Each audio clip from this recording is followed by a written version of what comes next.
Welcome to the Ang&Geno show, where we talk about ways for you to grow your life and your business. Hey, Gino, how are you doing today?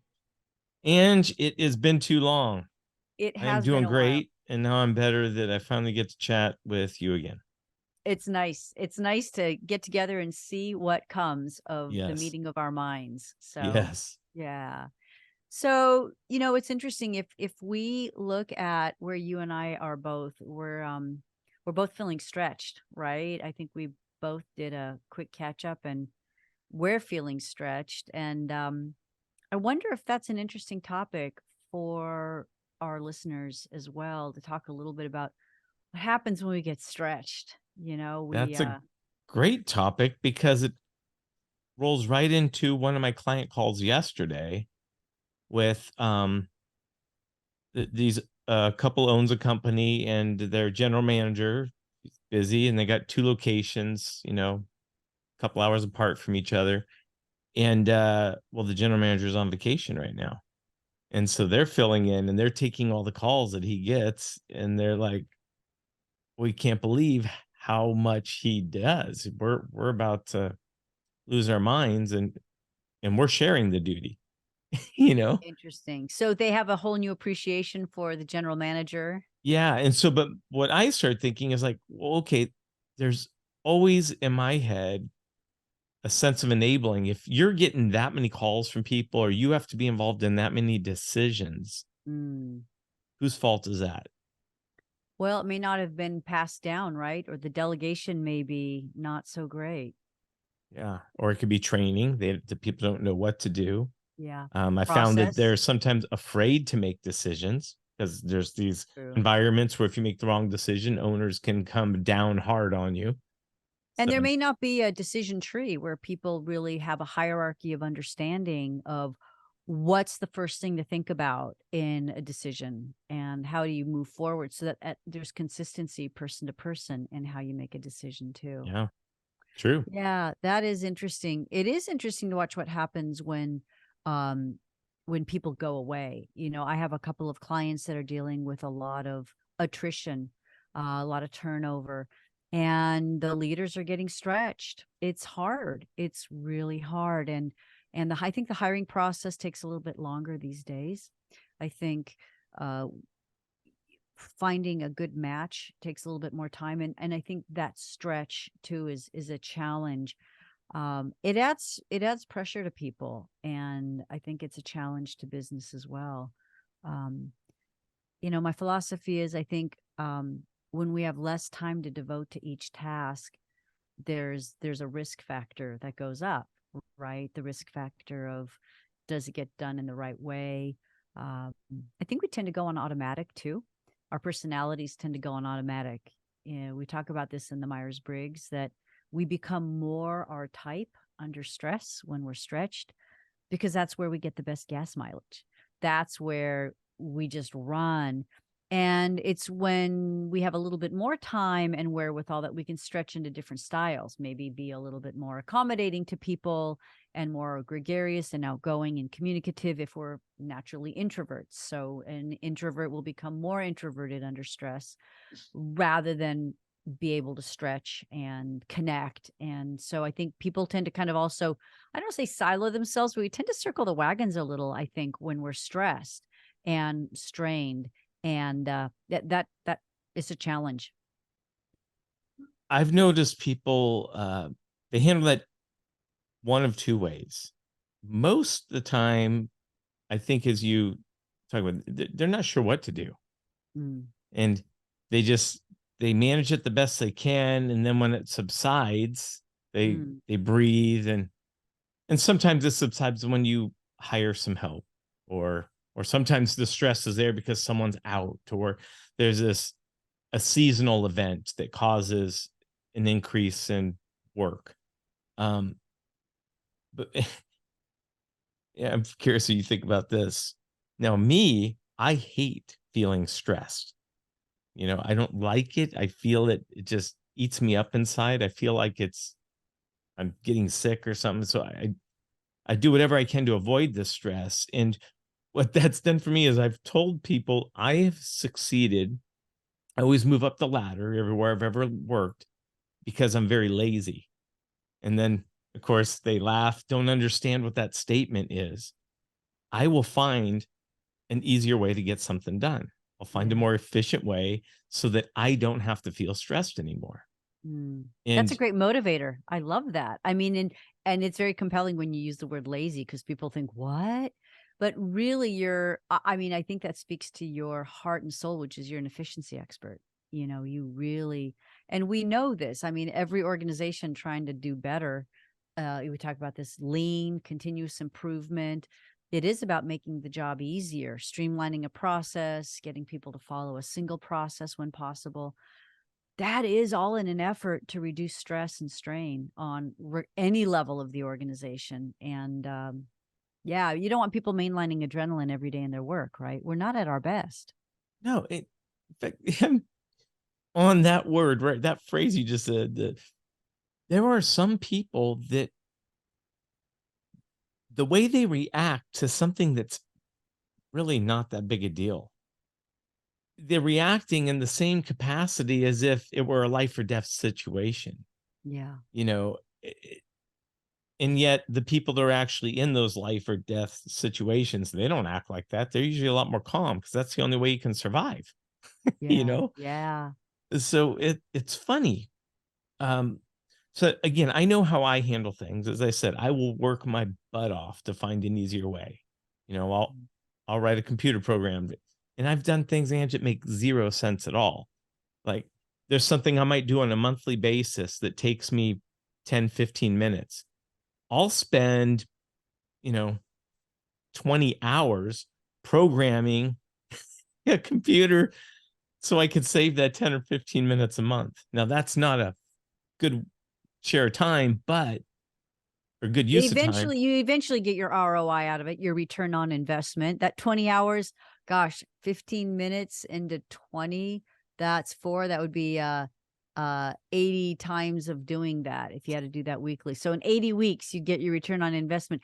But No, you months. That's a monthly oh, thing. it was a So monthly. So the yeah, 80 months of return on investment, yeah, that's like, ooh, that's a long, but you get satisfaction in doing that though. I do. And what it does for me is when it's those medial tasks that I don't like to do, it puts me in a different frame of mind that I'm probably Mm. not pleasant to be around. It's the thing I keep pushing off.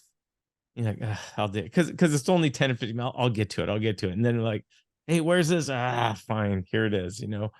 Um, but that's the extremes that I go to save time. And Yeah. then there's always the upside when I hand that off. Now I can hand it off to someone real easily too. You Oh, know. once you automate it, someone else can Yeah. do it. Yeah. That's Well, that there's a reward. I think you have it's what I call the inventor's reward. You know, there's creativity, even though it was 20 hours. It wasn't 20 hours of torture. It was probably 20 hours of creating, right? I mean, there's truth I in that. think I do there's that enjoy that. flow. And I think regardless of what that is, that might not be someone else's flow It's the state. puzzles. I like It is. puzzles. Yeah. So for you, that's a puzzle. I can tell you my personality style. If it only took me 15 minutes, I'd stick to the 15 minutes. I probably don't have the computing capacity that you have to solve the problem the way you did. So I probably would if I could. But I think we all have to find that place. Sometimes people say, "Oh, I tend to waste time on XYZ and or I take too long to do this." I wonder if sometimes we like to do those things the way you'll take 20 hours to solve a 15-minute problem, that there's joy in the process. You know, I think we tend to look so much at the outcome of things. And I think it's kind of like that smelling the roses along the way, not crossing the finish line. So maybe you're enjoying those roses. Those are roses you're smelling along the way in your 20 hours. Yeah. Who knows? And there's, you know, you're on another point here that gets me thinking. I'm not sure. Maybe we should be offering some solutions here for our listeners. But I remember going to a company and looking at this process they're going through. And this is going back a few years before everything was all digital. They had these invoices that were in triplicate. And the thing it was a bookkeeper that she hated most about the job was filing.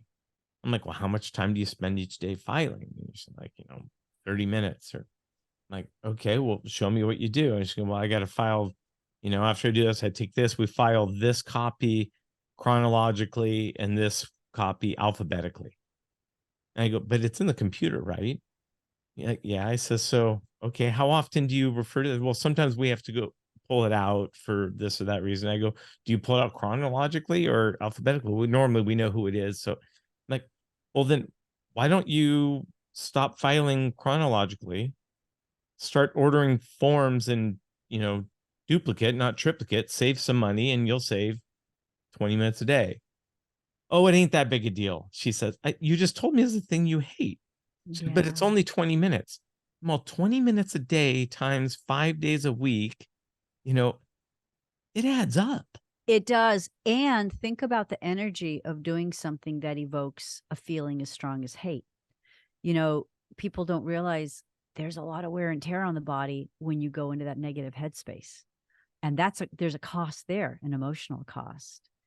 Um, Yeah. I yeah. hadn't thought about that.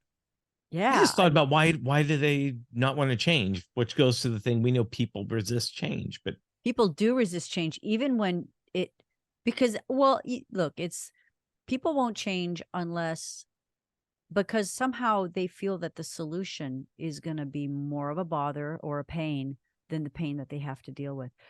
And it's usually when people don't know what the solution is, which is why things like having a coach or a business partner or just a place to unlock some of the possibilities is great, because a lot of people kind of shut themselves off. We tend not to communicate enough. We tend not to use our support group enough. We tend not to say, gosh, I've got this thing I do in my company, at my work, and just tell a friend, and maybe they'll come up with an idea. But sometimes it takes someone to say, well, wait a minute, you just said you hate it. And that information coming back at her can be helpful. So sometimes, that outside perspective can be so helpful. You talked about what kind of advice could we give in these moments? And, let me take it way to the other end of things. But when we are stressed, there's a whole host of physiological things that happen in our brain and our body that trigger our fight or flight mechanism. And we've all heard of the fight or flight mechanism. It's the part of our brain that readies us to either run from something or run and fight something, really deal with something confrontational and heavy. And what we're finding now with research in medicine, psychology, physiology is that the fight or flight mechanism is like burning rubber on your tires. You lose a lot of tread when you trigger that fight or flight mechanism. And so I tell, so coming back around to what I say, I'm dialing it way back when we talk about dealing with stress. It's so simple, but I tell people, you just got to breathe, but not breathe any old way. When we're under stress, we tend to breathe from the top half of our lungs. It's just what we call upper chest breathing. And that is the kind of breathing that is connected to triggering our fight or flight mechanism. It's shorter breaths, tighter breathing not deeply and fully, which tells the body, hey, there's something going on out here in the environment, and the brain gets triggered. So that shallow breathing really kicks off a whole physiology that gets the nervous system that's ready for fight or flight off and running. And it takes time to shut it down. I mean, once it's switched on, we have to metabolize all that adrenaline, those neurotransmitters.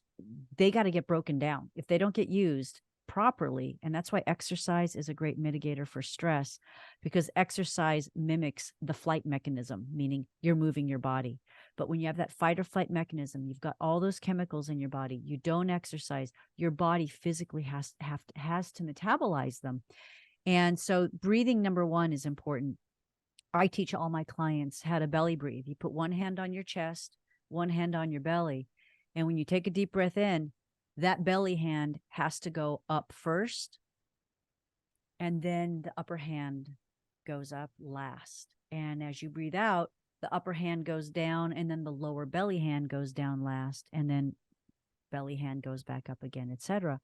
That belly breathing, I was working with someone last night who struggles with high blood pressure, and he's a very busy, very well-renowned surgeon and orthopedic specialist in terms of court cases, etc. So very busy, very stressful. And we put a blood pressure machine on him, and he was high, and he's had to change medication, etc. And we did probably 5 minutes of belly breathing, 2 minutes of belly breathing, did another reading, came down, did another belly breathing round, 2-3 minutes, came down again to a normal range.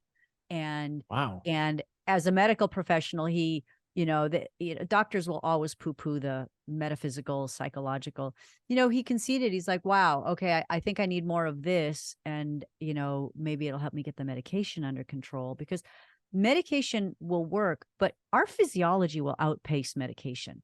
If any of us have ever been on a medication, which all of us have, we know that we have to up our dose of something. Our dose of aspirin, blood pressure, insulin, whatever we're doing, our physiology tends to outpace medicine. So the more we can manage ourselves psychologically and emotionally, and the key is learning the triggers to keep ourselves out of fight or flight mechanism. And once you know what they are, it's easy.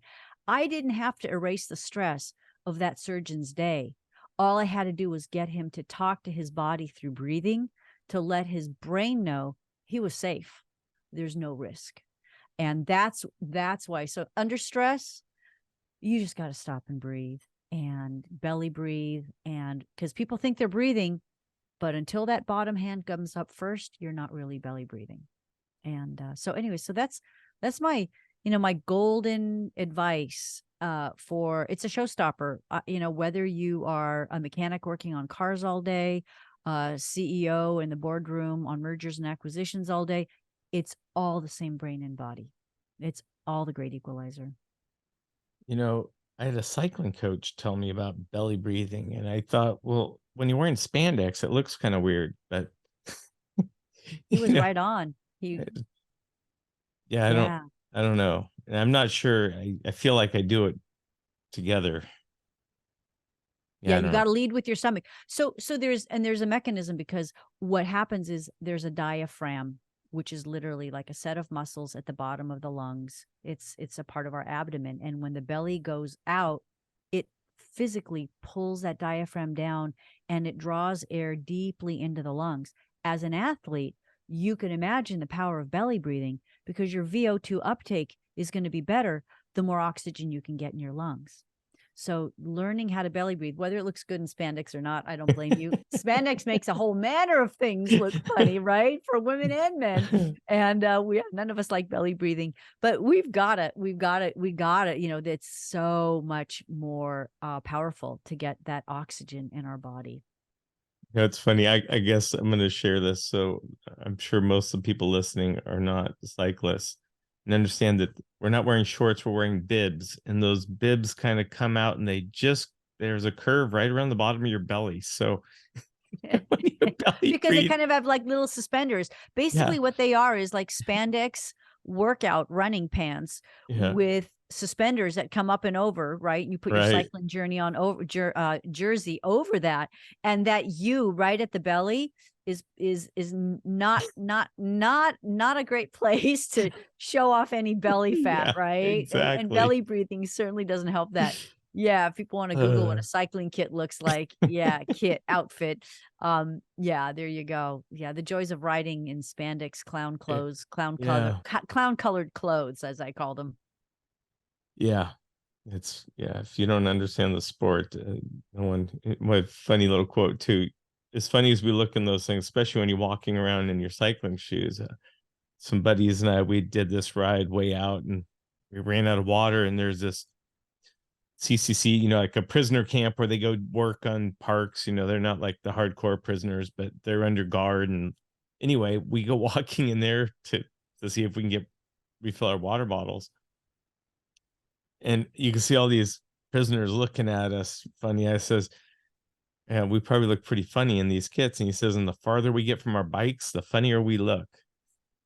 That is truth. When you get away from the context of something, it Yeah. looks strange. It looks really strange. Oh my gosh. Uh, Oh, the other thing, let me tell you something else I see in humans. If we're gonna dole out a little advice on dealing with stress and getting stretched, I mean, we could spend a month on how we deal with stress as humans.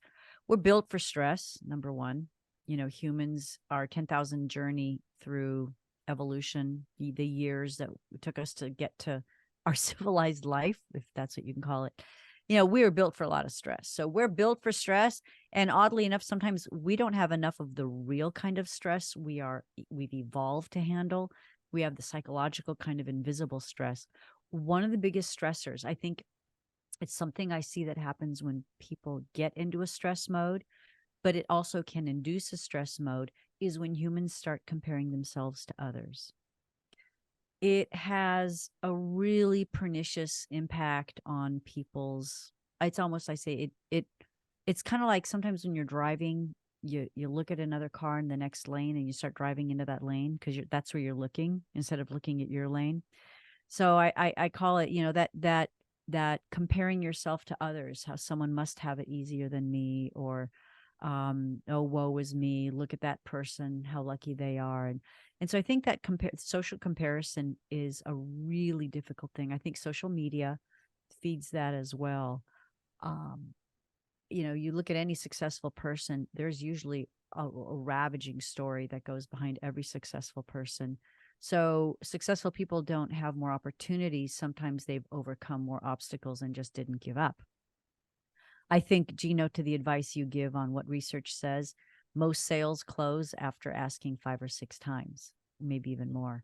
So it's about not giving up, and finding that strength is really hard when people get stressed. I think, that's the moment, I think, where you and I are the greatest source of support to our clients, is when they're really stretched, and we tend to lose focus. We don't make good decisions. We bounce from thing to thing.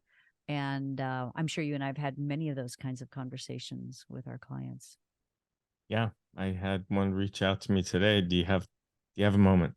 It was almost an hour that moment, but Yeah. over an employee anyway. Um, yeah, dealing with stress. Again, I'm learning that I am an outlier, the the not norm. When I want to decide to do something, I just kind of make that decision. I'm not going to be stressed anymore. I'm not going to let Mm. this get to me anymore. And I'm So somehow, let me interview you then, because this is, I think you may have piqued the ears of a lot of people thinking, oh, I'd like to do that. So let's break that down a little bit. When you're experiencing that stress, what kinds of things are you thinking when you make a decision not to worry about it? Is it that you have a solution that you've come to, or can you not stress about it because you just tell yourself not to stress about it, even if you don't have a solution? yeah, I don't need a solution. I just need to understand. I put the importance of it in context, meaning, okay, if I don't get this done on time, um, nobody's gonna die, nobody's gonna starve. Mm-hmm. There's, and again, in my role, uh, now, anything that's really put on me is put on me by myself, which wasn't always the case. I used to have a boss saying, I need this done at this time, or when are you going to have this done? Uh, and again, I was good at meeting deadlines, but I, let me rewind here, Angela. Let me answer this with a little story. Years ago, I was, early 20s. I was bartending at the time. I had what would happen, and it was a busy nightclub, so we'd be three deep, all the time, and everybody wants to drink. There's, for their a few hours a night, there's always more people wanting you to make them a drink than you could possibly make, right? And so it would be stressful, and I learned to deal with it enough. But let's say you break a glass in your well, so now Mm. you got to melt all the ice in there. You got to clean the whole, I mean, there's all the, and you're down for, I don't know, 10, 15 minutes. You're not making drinks, Oh, you know, wow. you could fetch a beer or something, but you got to, anyway, I remember the stress that that would put, I'd go through. It's just, uh, You would get wound up. That would definitely be a wind up yeah, situation, I mean, it wouldn't it? was just so much like, oh my God, I can't do more. Uh, well, during that job and that encounter, and again, that would only happen through periods, it was Friday, Saturday nights. There's no other nights of the week you you had to deal with that. Friday, Saturday nights for a few hours, and you just got better at it. But I had bought a car. Um, it was a brand new car, and it was stolen before my first payment was even due. It was stolen. No. Yeah. And I'm a kid. I don't know anything. So, um, in fact, I'll tell you, it was an 89 Ford Probe. Well, that was the first year of this new body style Probe. Well, like they found the car, but the whole insides, like where the stereo was, they ripped all that out and they just damaged the whole console, and they damaged things that were not available parts yet. So Oh, wow. it made the timeline to get this car reassembled long. So I'd go to the auto body shop and they'd say, "Oh yeah, it'll take a couple weeks," and then it'll be another week. It'll be another week. It went on for 6.5 months. Now, during that time, and that was a lot of money to me at the time for that car. Mm, I'm making my full car payment. I'm paying insurance on this mm. car, and I had to pay a rental car because my insurance covered $15 a day. You're able to rent a car for, $40 a day back then, but they'd cover $15 a day for 30 days. Well, the 30 days ran out, so I Wow. had 5.5 months of a rental car. And I remember I was driving the Chevy Cavalier. Well, I actually could have bought a used Chevy Cavalier for the money I spent renting one in that period of time. Now, had I known, you know, so all this stuff. But anyway, I remember going to bed at night and I couldn't sleep because the stress of the car, the payments, and I mean that car was a lot of car for me at the time. I think my payment was 328 a month or something like that. But that was a lot of money in those days. My rent was 450. um anyway, I remember laying in bed at night. I just could feel the stress eating at me. And I made a decision right then and there, this isn't worth being stressed about. I'm not gonna Mm, die. This time will pass. I will recover. Things mm, will be fine. And they did. They did recover. And so for the final 2 months of that 6 months, I really wasn't stressed. I was annoyed, but I wasn't mm, feeling I didn't allow myself to experience. So then at work, when I break a glass, no, I was like, okay, well, there's nothing I could do about it mm. except what I'm doing, right? Yeah. It is what it is. And that phrase, "it is what it is kind of what's given me that ability to just, yeah, it ain't worth stressing about. And my poor wife, she gets worried about things she might said to someone and how they might have misinterpreted it. Mm, And like she would do that with me. She'd apologize for something. I don't even know what she's talking about. She's stressed about something that wasn't even necessary.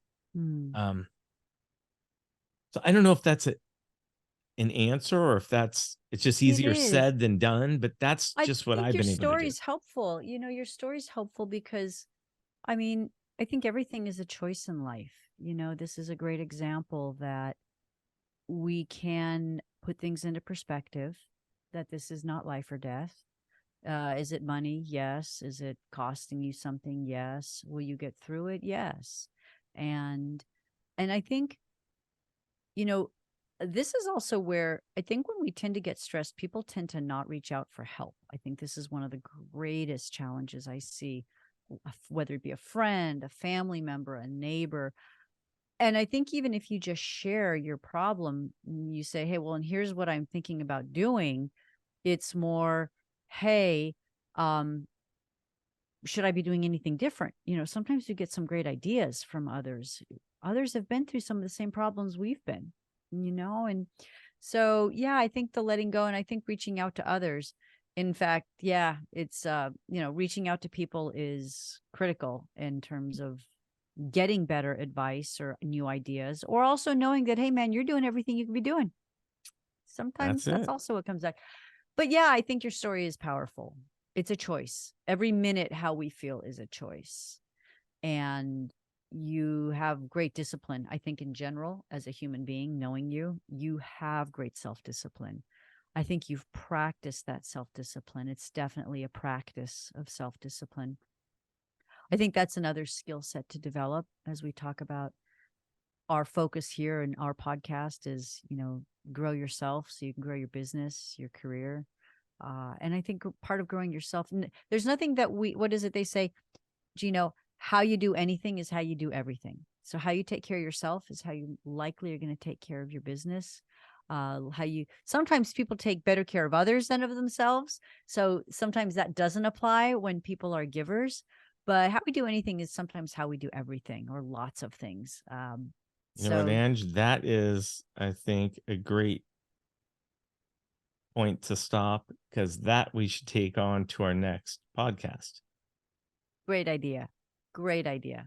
Yeah, Until so next we time. can wrap this one up. Okay. Sounds good. All right, Another Ange. fun conversation, Gino. I enjoyed this one. Me too.